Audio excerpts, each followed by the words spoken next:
वालेकुम स्टूडेंट्स। तो आज हम 10th क्लास फिज़िक्स की पेपर पेयरिंग स्कीम और प्लस गेस्ट पेपर के बारे में आपको बताने जा रहे हैं। तो आज के जो हमारे मेन टॉपिक क्या रहेंगे इनके बारे में आपको बताते हैं। सबसे पहले हम पेपर स्कीम के बारे में आपको बताएंगे, उसके बाद हम आपको बताएंगे हाउ टू गेट 60/60 यानी 100% आपने फिज़िक्स के अंदर मार्क्स कैसे हासिल करने हैं। जस्ट प्रिपेयर 4 चैप्टर्स और वीडियो के एंड पे गेस्ट पेपर के बारे में आपको बताऊंगा। तो इसलिए इस वीडियो को एंड तक लाजमी देखिएगा, क्योंकि इससे पहले हमने जब मैथ की वीडियो गेस्ट पेपर की थी 10th क्लास की, तो काफ़ी ज़्यादा स्टूडेंट जो है वो उस वीडियो को देख नहीं पाए थे। लेकिन उस वीडियो में हमने जो गेस्ट पेपर बताया था उसमें से 80% पेपर हमारा सिलेक्ट हुआ था। तो आज की वीडियो भी बहुत ज़्यादा इंपॉर्टेंट है, वीडियो का एंड तक लाजमी देखेगा। तो स्टार्ट करते हैं। सबसे पहले हम आपको बताते हैं कि फिज़िक्स की पेपर पेयरिंग स्कीम जो है वो चेंज हो गई है। तो ये आपके लिए काफ़ी ज़्यादा शॉकिंग न्यूज़ होगी, लेकिन आपने घबराना नहीं है, क्योंकि हम आपको ट्रिक बताएंगे कि किस तरह से आप फिज़िक्स की पेपर पेयरिंग स्कीम जो है उसको फॉलो करते हुए आप फिज़िक्स के अंदर 60/60 मार्क्स ले सकते हैं। और प्लस वो स्टूडेंट्स जो सोच रहे होंगे कि हमारे लिए इस वीडियो के अंदर क्या है, हमने तो जस्ट फिज़िक्स के पेपर में पास होना है या हमने एवरेज मार्क्स हासिल करने हैं, तो उनका भी मैं वीडियो के अंदर आगे चल के डिस्कस करने वाला हूं कि उन्होंने फिज़िक्स के पेपर को पास कैसे करना है। तो सबसे पहले हम बताते हैं कि क्वेश्चन नंबर 1 आपके फिजिक्स का पेपर जो है उसका क्वेश्चन नंबर 1 होगा एमसीक्यूज का। एमसीक्यूज आपके 12 मार्क्स के होंगे और एमसीक्यू जो होगा हर एक एमसीक्यू का वन यानी कि मार्क होगा, यानी 1 नंबर का आपका एमसीक्यूज होगा। और आपको 10 के करीब एमसीक्यूज जो है वो एक्सरसाइज में से ही आते हैं, लेकिन एक आध एमसीक्यूज जो है या आप कह सकते हो कि 2 एमसीक्यूज ऐसे हो सकते हैं जो आपको साइड इंफॉर्मेशन में से आ सकते हैं। तो इसलिए आपने साइड इंफॉर्मेशन को मिस नहीं करना, आपने साइड इंफॉर्मेशन को लाजमी देखना है, क्योंकि उसमें से भी आपका 1 या 2 एमसीक्यूज लाजमी बन सकते हैं। बहरहाल हम आपको बताते हैं कि जो हमारे पास चैप्टर हैं फिजिक्स के, टोटल चैप्टर जो हमारे पास हैं 10th क्लास फिजिक्स, तो चैप्टर नंबर हमारे पास 10 जो है उसमें से कितने एमसीक्यूज आने हैं। चैप्टर नंबर 10 और 11 में से आपको 1 एमसीक्यूज आना है। चैप्टर नंबर 12 में से आपको 2 एमसीक्यूज आएंगे। चैप्टर नंबर 13 में से आपको 1 एमसीक्यूज आएगा और चैप्टर नंबर 14 में से आपको 2 एमसीक्यूज आएंगे। चैप्टर नंबर 15 में से आपको 1 एमसीक्यूज आएगा। चैप्टर नंबर 16 में से आपको 2 एमसीक्यूज आएंगे। चैप्टर नंबर 17 में से आपको 1 एमसीक्यूज आएगा। चैप्टर नंबर 18 में से आपको 1 एमसीक्यूज आएगा। यानी इस तरह से हमारे जो 12 मार्क्स के एमसीक्यूज हैं वो हमारे हल हो जाते हैं। यानी आप एमसीक्यूज को बड़े आसान तरीके से आप हल कर सकते हैं। और एमसीक्यूज को हल करते हुए आपने एक चीज़ का ध्यान रखना है, ये मैं आपको दिखा रहा हूँ बबल शीट। अक्सर स्टूडेंट जो हैं वो बबल शीट पे एमसीक्यूज को गलत टिक कर जाते हैं। उसकी वजह कि जो आपके पास पेपर होता है उसमें एमसीक्यूज हैं वो लेफ्ट टू राइट होते हैं, यानी ABCD इस तरह से आपको चॉइस दी होती है। लेकिन अगर बबल शीट पे आपको नज़र आ रहा होगा, और बबल शीट आपने ऑलरेडी देखी भी होगी कि यहाँ पे हमारे पास बबल शीट पे एमसीक्यूज हैं वो ABCD जो है वो हमारे लेफ्ट साइड से स्टार्ट हो रहे हैं। क्वेश्चन पेपर में जो एमसीक्यूज की शीट पे आपके ऑप्शन होने हैं वो लेफ्ट टू राइट होने हैं, लेकिन बबल शीट के ऊपर जो है वो आपके पास एमसीक्यूज जो यहाँ पे आपको दिखाई दे रहे हैं वो लेफ्ट टू राइट हैं। तो आपने ध्यान से एमसीक्यूज को लगाना है। एमसीक्यूज लगाते हुए हरगिज़ भी आपकी जो आप कह सकते हैं तवज्जो आपकी जो है वो ज़रा भी पेपर से ना हटे, वरना आपका एमसीक्यूज गलत होने का चांस बन सकता है। और इसके साथ साथ पेपर कोड आपने लाजमी यहाँ पे लिखना होता है। रोल नंबर और पेपर कोड आपने लाजमी लिखना होता है। यानी यहाँ पे रोल नंबर लिखोगे, यहाँ पे पेपर कोड लिखोगे आप, और जो नंबर होगा इस कॉलम के अंदर उस नंबर को आपने क्या करना होगा, फिल भी करना होगा। और उसके साथ आपने अपना name, father name, roll number, signature आपने करने होते हैं। तो ध्यान से इसको देखेगा। आपका मैट्रिक है, आपने मैट्रिक को सर्कल करना होता है। पार्ट आपका हमारे पास जो यानी 10 मैट्रिक पार्ट 2 है आपका, तो 2 आपने करना है, और एनुअल पेपर है आपने एनुअल को करना है। अगर मॉर्निंग टाइम आपका पेपर है तो मॉर्निंग वाले सर्कल को आपने फिल करना है, अगर इवनिंग टाइम पेपर आपका तो आपने इवनिंग वाले सर्कल को फिल करना है। अब हम आपको बताते हैं कि आपका क्वेश्चन नंबर 2, क्वेश्चन नंबर 3 और क्वेश्चन नंबर 4 जो है वो आपका शॉर्ट क्वेश्चंस का होगा। आपको क्वेश्चन नंबर 2 के 8 शॉर्ट क्वेश्चंस आपको आने हैं, और उसमें से आपने जस्ट कितने क्वेश्चन को सॉल्व करना है, आपने 5 क्वेश्चंस को सॉल्व करना है, यानी सॉल्व एनी 5 आउट ऑफ 8। यानी क्वेश्चन नंबर 2 में से भी आपने 8 शॉर्ट क्वेश्चन होंगे, आपने 5 शॉर्ट क्वेश्चंस को सॉल्व करना होगा। क्वेश्चन नंबर 3 जो होगा उसमें भी आपको 8 शॉर्ट क्वेश्चन होंगे, और आपने उसमें से भी 5 शॉर्ट क्वेश्चंस को अटेम्प्ट करना होगा। क्वेश्चन नंबर 4 शॉर्ट क्वेश्चन का होगा, इसमें भी आपको 8 शॉर्ट क्वेश्चन होंगे, और आपने इसमें से भी 5 शॉर्ट क्वेश्चंस को अटेम्प्ट करना है। अब क्वेश्चन नंबर 2 की पेयरिंग क्या है? क्वेश्चन नंबर 2 का जो शॉर्ट क्वेश्चन का पेयर बनना है वो होगा 10 चैप्टर, 11 चैप्टर और 12 चैप्टर में से होगा। यानी 10, 11 और 12 में से आपको शॉर्ट क्वेश्चंस 8 शॉर्ट क्वेश्चंस आने हैं। किस तरतीब से आने हैं? चैप्टर नंबर 10 में से आपको 3 शॉर्ट क्वेश्चन आने हैं, 11 चैप्टर में से आपको 2 शॉर्ट क्वेश्चन आने हैं, और 12 चैप्टर में से आपको 3 शॉर्ट क्वेश्चन जो है वो आएंगे। इस तरह से अगर क्वेश्चन नंबर 3 की बात करें तो क्वेश्चन नंबर 3 जो है इसकी पेयरिंग कुछ यूं है कि इसमें आपको 14, 15 और 16 चैप्टर जो है इनमें से आपको 8 शॉर्ट क्वेश्चंस आने हैं, आपने 5 शॉर्ट क्वेश्चंस को सॉल्व करना है। चैप्टर नंबर 14 में से आपको 3 शॉर्ट क्वेश्चंस आने हैं, 15 में से आपको 2 शॉर्ट क्वेश्चंस आने हैं, और 16 में से आपको 3 शॉर्ट क्वेश्चंस आने हैं। क्वेश्चन नंबर 4 की जो पेयरिंग शॉर्ट क्वेश्चंस की है वो भी देख लें। यहां पर भी आपको 8 शॉर्ट क्वेश्चंस आने हैं, आपने उसमें से 5 शॉर्ट क्वेश्चंस को सॉल्व करना है। 13 चैप्टर में से आपको 3 शॉर्ट क्वेश्चंस आने हैं, 17 चैप्टर में से 3 शॉर्ट क्वेश्चंस आने हैं, और 18 चैप्टर में से आपको 2 शॉर्ट क्वेश्चंस आने हैं। यानी टोटल हमारे पास ये 18, यानी कि टोटल हमारे पास 8 शॉर्ट क्वेश्चन हमारे पास क्वेश्चन नंबर 4, 3 और 2 में आपको 8 शॉर्ट क्वेश्चंस आने हैं, और आपने 5 शॉर्ट क्वेश्चंस हर किसी क्वेश्चन नंबर 2, 3 और 4 में से सॉल्व करने हैं। यानी टोटल आपके पास 24 शॉर्ट क्वेश्चंस आने हैं, और आपको जस्ट 15 शॉर्ट क्वेश्चंस हल करने हैं। अब हम बात करते हैं लॉन्ग क्वेश्चंस की। लॉन्ग क्वेश्चंस की पेयरिंग को जरा ध्यान से सुनिएगा। लॉन्ग क्वेश्चन में हमारे पास ए बी पार्ट होते हैं। याद रखिएगा ए बी पार्ट में से ए पार्ट और बी पार्ट जो है उसमें थोड़ी चेंजिंग हो सकती है। मैं पहले बता दूं आपको कि ए पार्ट अगर मैंने यहां पे आपको बताया कि इसमें से थ्योरी आ सकती है, तो हो सकता है पेपर में आपको न्यूमेरिकल आ जाए, या अगर न्यूमेरिकल किसी चैप्टर में हम आपको बता रहे हैं तो उसमें से आपको थ्योरी आ जाए, लेकिन पेयरिंग इनकी ही होगी। यानी चैप्टर नंबर अगर ए पार्ट देखें तो ए पार्ट 10 और 11 में से आपका बनेगा। एक्सपेक्टेड ये है, हम कह सकते हैं एक्सपेक्टेड ये है कि 10 और 11 चैप्टर में से आपको थ्योरी बननी है, और इसमें भी ज़्यादा चांसेस आपके चैप्टर नंबर 10 में से थ्योरी के आने के हैं। कौन से लॉन्ग क्वेश्चन आने हैं इसका आगे चल के वीडियो में बताता हूं। इंपॉर्टेंट गैस पेपर जो लॉन्ग क्वेश्चन का उसमें आपको बताऊंगा। और जो इसका बी पार्ट होगा क्वेश्चन नंबर 5 का, वो आपको 13 चैप्टर में से आएगा, और वो होगा एक्सपेक्टेड है कि वो न्यूमेरिकल आएगा, बट मैं आपको बता रहा हूं हो सकता है 13 में से आपको थ्योरी आ जाए, 10 और 11 में से आपको न्यूमेरिकल आ सकता है, लेकिन ज़्यादा चांसेस ये हैं कि 10 में से आपको थ्योरी का क्वेश्चन आएगा और 13 में से आपको न्यूमेरिकल आएगा।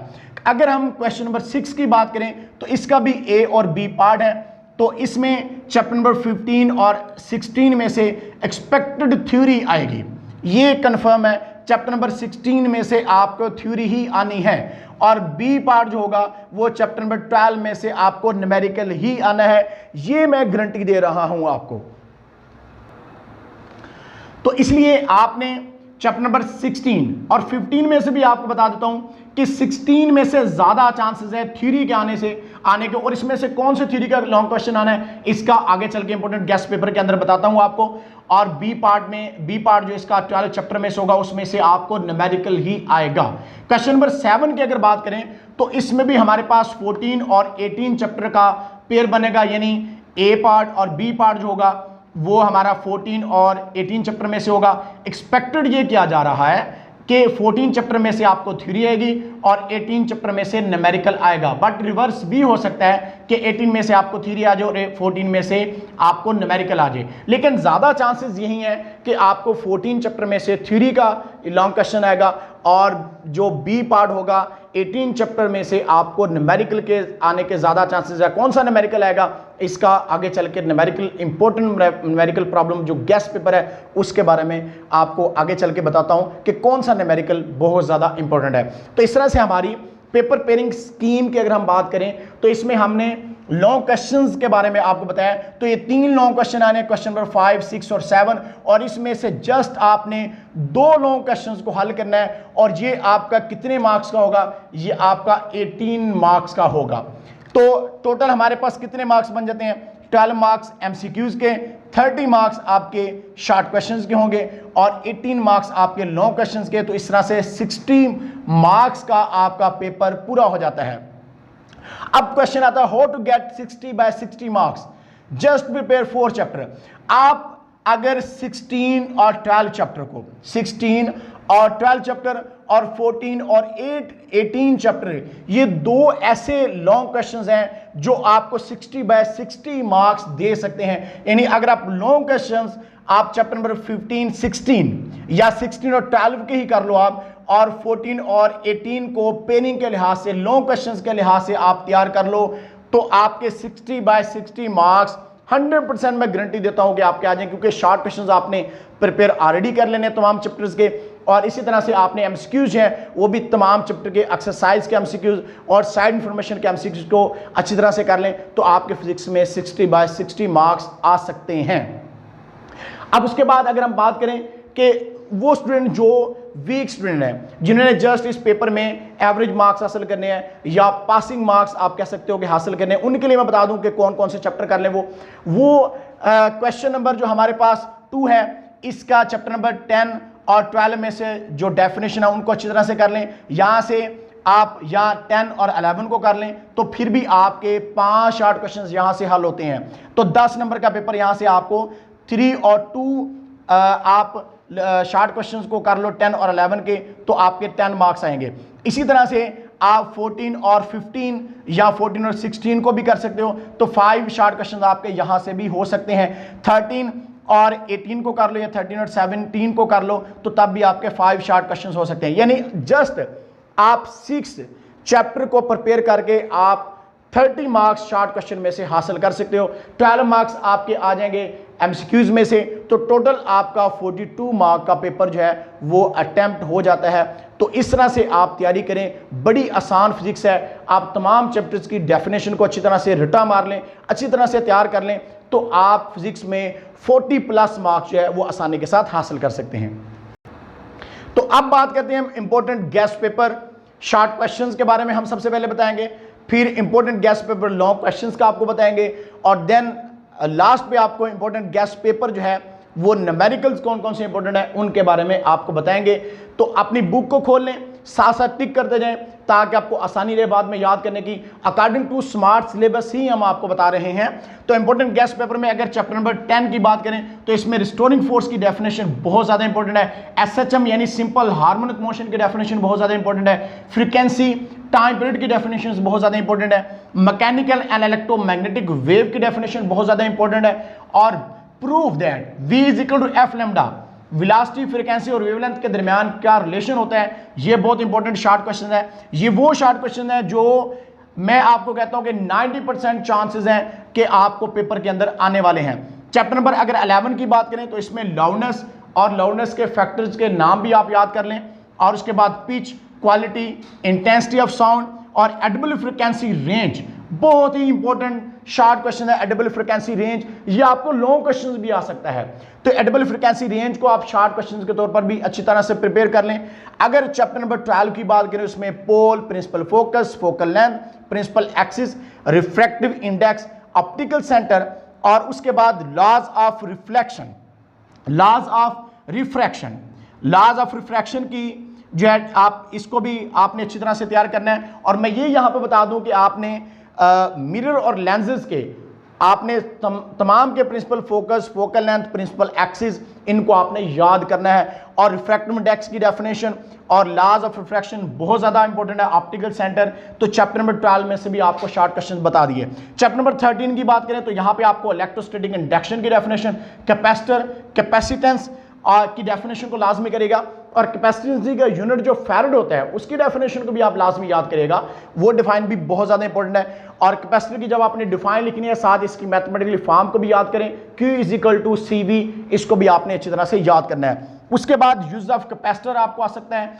शॉर्ट क्वेश्चन, इलेक्ट्रिक फील्ड और electric field intensity. Electric field and intensity का मतलब यह है यहाँ पे कि इलेक्ट्रिक फील्ड और इलेक्ट्रिक फील्ड इंटेंसिटी की डेफिनेशन को आपने करना है। इलेक्ट्रिक फील्ड इंटेंसिटी का यूनिट भी लाजमी याद करेगा, न्यूटन पर कॉलम यूनिट इसका है, उसको भी आपने लाजमी याद करना है। उसके बाद हम नेक्स्ट अगर बात करें चैप्टर नंबर 14 की, तो यहां पे आपके पास electric current, potential difference, EMF mean electric motive force, electric motive force की डेफिनेशन इसका यूनिट, पोटेंशियल डिफरेंस की डेफिनेशन इसका यूनिट, और इलेक्ट्रिक पावर की डेफिनेशन इसका यूनिट, किलोवाट आवर की डेफिनेशन आपने और इसका यूनिट भी आपने याद करना है। यानी कि इलेक्ट्रिक पावर और किलोवाट आवर जो है इनकी डेफिनेशंस की भी आपने अच्छी तरह से करना है। और यहाँ पे किलोवाट आवर के टॉपिक में अगर आप देखें तो एक प्रूव है नीचे कि 1 किलोवाट आवर = 3.6 मेगाजोल, उसको भी आपने लाजमी प्रिपेयर करना है। उसके बाद चैप्टर नंबर 15 की बात करें तो यहाँ पे राइट हैंड ग्रिप रूल है, ये वायर के लिए भी होता है और कॉइल के लिए होता है, तो दोनों के लिए आपने तैयार करना है। Right hand grip rule coil और वायर का दोनों का आपने करना है, साथ साथ टिक करते जाए जल्दी से। इलेक्ट्रोमैग्नेट की डेफिनेशन को आपने करना है। लेंज़ेस लॉ बहुत ज्यादा इंपॉर्टेंट डेफिनेशन है, इसको भी आपने करना है और उसके साथ फिगर भी आपने बनानी है।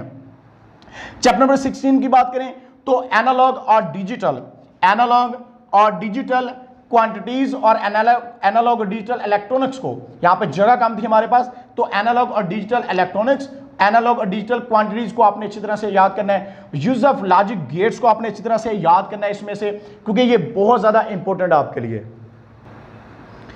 तो यूज ऑफ लॉजिक गेट्स के साथ साथ आपने एंड, आर और नॉट के ट्रुथ टेबल भी आपने याद करने हैं, सिंबल भी याद करने हैं। यूज ऑफ लॉजिक गेट्स के बाद हमारे पास जो उससे पहले टॉपिक आते हैं तो वो लॉजिक गेट्स आते हैं, एंड, आर, नॉट, इनके ट्रुथ टेबल और सिंबल और इक्वेशंस को आपने अच्छी तरह से याद करना है शॉर्ट क्वेश्चंस के लिए भी।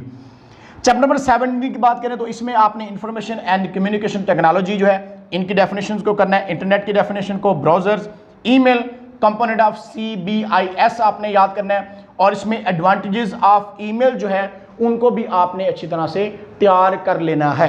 चैप्टर नंबर 18 की बात करें तो यहां पे आपके पास आता है जी एटॉमिक नंबर की definition, atomic mass number, isotope, और हाइड्रोजन के कितने आइसोटोप्स होते हैं, प्रोटियम, ड्यूट्रियम और ट्राइटियम, 3 आइसोटोप होते हैं, उनको भी आपने याद रखना है। नेचुरल रिएक्टिविटी की डेफिनेशन को करना है, बैकग्राउंड रेडिएशन की डेफिनेशन को आपने करना है, फिशन रिएक्शन और use of radiation in medical जो है इनको भी आपने अच्छी तरह से प्रिपेयर करना है। और साथ में न्यूक्लियर ट्रांसमुटेशन, न्यूक्लियर ट्रांसमुटेशन की डेफिनेशन को आपने लाजमी याद करना है कि न्यूक्लियर ट्रांसमुटेशन क्या होती है।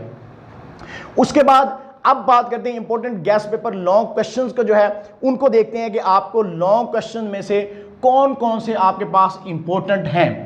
तो सबसे पहले चैप्टर नंबर 10 की बात करें तो motion of mass spring system, ये आपने करना है, एक बहुत इंपॉर्टेंट लॉन्ग क्वेश्चन है। इंपॉर्टेंट फीचर ऑफ SHM आपने करना है, टाइप्स ऑफ मैकेनिकल वेव्स को आपने अच्छी तरह से करना है, ये बहुत ही इंपॉर्टेंट लॉन्ग क्वेश्चन है। चैप्टर नंबर 11 की बात करें तो characteristics of sound, sound intensity level को आपने अच्छी तरह से याद करना है। चैप्टर नंबर 12 की बात करें तो refraction of light, total internal reflection और टोटल इंटरनल रिफ्लेक्शन और उसके बाद रिफ्रैक्शन थ्रू प्रिज्म, इनको भी आपने अच्छी तरह से तैयार करना है। चैप्टर नंबर 13 की बात करें तो यहां से कॉलम्स लॉ, इलेक्ट्रोस्टैटिक पोटेंशियल और सीरीज कॉम्बिनेशन ऑफ कैपेसिटर, इसको अच्छी तरह से प्रिपेयर करें। चैप्टर नंबर 14 की बात करें तो यहां पे आपके पास ohm's law, combination of resistor, series और पैरेलल दोनों आपने करना है। इलेक्ट्रिक एनर्जी और जूल्स लॉ को अच्छी तरह से आपने प्रिपेयर कर लेना है। अब चैप्टर नंबर 16 की बात करें तो इसमें truth table with symbol and, or, nor और नॉट का भी आपने करना है, एंड, आर, नॉट का भी आपने साथ करना है। ये मैं लिख देता हूं यहां पे, एंड, आर, नॉट, नार और नैंड के ट्रुथ टेबल, इनको आपने अच्छी तरह से प्रिपेयर करना है लॉन्ग क्वेश्चन के लिए। और उसके साथ साथ हाउस सेफ्टी अलार्म जो है इसको भी लॉन्ग क्वेश्चंस के लिए आपने प्रिपेयर करना है। चैप्टर नंबर 18 की बात करें तो इसमें हाफ लाइफ और न्यूक्लियर फ्यूजन जो है इसको आपने अच्छी तरह से प्रिपेयर करना है। अब हम बात करते हैं इंपॉर्टेंट गैस पेपर न्यूमेरिकल्स का, जो कि अक्सर स्टूडेंट्स को प्रॉब्लम करते हैं, न्यूमेरिकल मुश्किल लगते हैं, तो आपके लिए आसानी पैदा हो जाएगी। आज आप न्यूमेरिकल पे टिक लगाएं अब साथ साथ जल्दी से। तो इंपॉर्टेंट गैस पेपर जो न्यूमेरिकल का है उसमें चैप्टर नंबर 10 के जो एग्जाम्पल इंपॉर्टेंट है वो 10.1 है, और एक्सरसाइज न्यूमेरिकल प्रॉब्लम जो है वो 10.1, 10.2, 10.4 को अच्छी तरह से आपने कर लेना है। चैप्टर नंबर 11 की बात करें तो एग्जाम्पल 11.1, 11.2 को आपने करना है। एक्सरसाइज न्यूमेरिकल आपने 11.2, 11.4 और 11.9 को आपने कर लेना है। चैप्टर नंबर 12 की बात करें तो एग्जाम्पल 12.2, 12.4 ज्यादा इंपॉर्टेंट है। एक्सरसाइज न्यूमेरिकल प्रॉब्लम को देखें तो 12.1, 12.2, 12.3 ये हमारे पास बहुत ज्यादा इंपॉर्टेंट न्यूमेरिकल है। साथ में 12.5, 12.8 और 12.10 भी इंपॉर्टेंट न्यूमेरिकल हैं, क्योंकि इस चैप्टर में से 12 चैप्टर में से आपको न्यूमेरिकल लेना है, तो इसलिए इन न्यूमेरिकल्स को आपने अच्छी तरह से प्रिपेयर करना है। बिकॉज न्यूमेरिकल के मार्क्स जो हैं वो 5 मार्क्स हैं, और न्यूमेरिकल का सोल्यूशन जो है आपने किस तरह से करना है इसके लिए हमने न्यूमेरिकल की वीडियो ऑलरेडी अपने चैनल पे अपलोड की हुई है, उनको देखेगा। अगर आपने 5x5 मार्क्स न्यूमेरिकल के अंदर हल करने हैं तो उसमें तरीकाकार हमने बताया कि न्यूमेरिकल को आप किस तरह से हल कर सकते हैं। चैप्टर नंबर 13 की बात करें तो इसकी जो इंपॉर्टेंट एग्जांपल है वो 13.2 इसकी मोस्ट इंपॉर्टेंट एग्जांपल है। एक्सरसाइज के न्यूमेरिकल 13.1, 13.3, 13.6, 13.7, 13.9 ज्यादा इंपॉर्टेंट है। चैप्टर नंबर 14 की बात करें तो एग्जांपल 14.1 इसकी इंपॉर्टेंट है, और 14.8 इसकी बहुत ज्यादा इंपॉर्टेंट एग्जांपल है। और एक्सरसाइज के न्यूमेरिकल की बात करें तो 14.1, 14.3 और 14.7 इसके मोस्ट इंपॉर्टेंट न्यूमेरिकल प्रॉब्लम है, जो कि चैप्टर नंबर 14 के हैं। चैप्टर नंबर 15 इसका जस्ट आपने 15.2 न्यूमेरिकल कर लेना है। अब अगर हम चैप्टर नंबर 16 और 17 की बात करें तो चैप्टर नंबर 16 और 17 के न्यूमेरिकल्स नहीं है। ये आपके लिए आसानी है कि चैप्टर नंबर 16 और 17 के न्यूमेरिकल आपको नहीं करने पड़ेंगे। चैप्टर नंबर 18 के अगर न्यूमेरिकल्स की बात करें तो इसमें एग्जाम्पल जो है वो 18.1, 18.2 बहुत ज़्यादा इंपॉर्टेंट है, और साथ में 18.4। एक्सरसाइज के न्यूमेरिकल प्रॉब्लम की अगर बात करें तो 18.2, 18.5, 18.9 ये बहुत ज़्यादा इंपॉर्टेंट न्यूमेरिकल प्रॉब्लम है। बिकॉज 18 चैप्टर में से भी आपको न्यूमेरिकल आना है, तो इसको अच्छी तरह से प्रिपेयर करना आपने। 18.2 और 18.9 न्यूमेरिकल ये स्पेशली बहुत ज़्यादा इंपॉर्टेंट है। तो इस तरह से हमने इंपॉर्टेंट गेस्ट पेपर के बारे में आपको बताया कि कौन से इंपॉर्टेंट शॉर्ट क्वेश्चंस हैं, कौन से लॉन्ग क्वेश्चंस हैं। अच्छी तरह से इनको आपने प्रिपेयर करना है। गेस्ट पेपर को आपने लाजमी देखना है, अच्छी तरह से इसको तैयार करना है। आप इसका एक स्क्रीनशॉट लेके आप अपने बाद में भी इस पे टिक लगा सकते हैं बुक के ऊपर, ताकि गेस्ट पेपर को आप कहीं मिस ना कर दो। और पेपर पेयरिंग स्कीम जो मैंने बताई है इसको लाजमी फॉलो करिएगा। आपने अगर 60/60 मार्क्स हासिल करने हैं, और अगर आपने फिजिक्स का पेपर में 40+ मार्क्स भी लेने हैं तो तभी भी आपके लिए बहुत ज़्यादा इंपॉर्टेंट आज के इंपॉर्टेंट गेस्ट पेपर जो मैंने आपको बताया ये बहुत ही ज़्यादा इंपॉर्टेंट है। और वो स्टूडेंट जिन्होंने 60/60 मार्क्स हासिल करने हैं उनको मैं बताता चलूँ कि उन्होंने इस पेपर पेयरिंग स्कीम को भी फॉलो करना है, गेस्ट पेपर को भी देखना है, एक्सरसाइज के न्यूमेरिकल प्रॉब्लम और साइड इन्फॉर्मेशन को लाजमी देखेगा। बेस्ट ऑफ लक, अल्लाह हाफिज़। आज के लिए इतना ही।